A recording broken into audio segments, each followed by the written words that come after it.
Hello மக்களே, நம்மளோட மகாநதி சீரியலில் இன்றைக்கான எபிசோடில் என்ன நடந்தது அப்படின்னா, இன்றைக்கான எபிசோடில் இந்த ராகினி பொண்ணு இருக்காங்க பார்த்தீங்களா, அவங்க வந்து கொஞ்சம் ஓவராக பண்ணிகிட்டு இருந்தாங்க.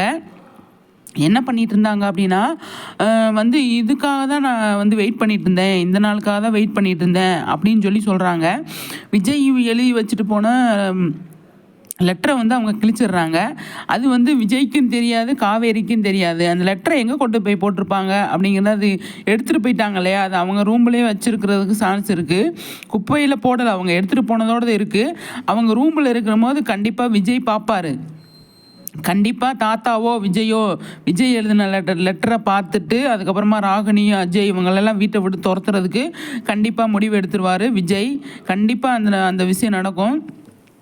லெட்டரை ஏன் கிழிச்ச, என்னோடய ரூமுக்கு என்னோடய அனுமதி இல்லாமல் நீ ஏன் ரூமுக்கு போன அப்படின்னு சொல்லிட்டு வந்து கண்டிப்பாக வந்து கேட்பார் விஜய். வந்து எப்போ சித்தப்பாக்கு எப்படா கையில் கிடப்பார் அப்படின்னு சொல்லிட்டு இருக்காரு. அஜய் கூட வந்து மன்னிச்சு விட்டுருவார். சித்தப்பா, ராகினி, பசுபதி எல்லாம் வந்து விஜய் வந்து கண்டிப்பாக விட மாட்டார். ஏன்னா காவேரி எவ்வளோ தூரம் அவங்க கஷ்டப்படுத்தியிருக்காங்க அப்படிங்கிறத அவருக்கு வந்து கண்கூடாக பார்த்துருக்காரு கொடைக்கானலில் வச்சு.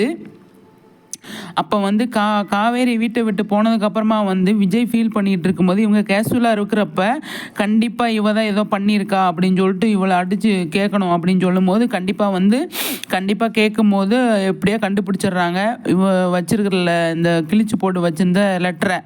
அப்போ தாத்தா நான் எழுதிட்டு வச்சுட்டு போனதை காவேரி பார்க்கல, அதனால தான் போயிட்டா தாத்தா, நான் போய் கண்டிப்பாக அவளை தேடி கூட்டிகிட்டு வரேன் அப்படின்னு கிளம்பி போகிறாரு.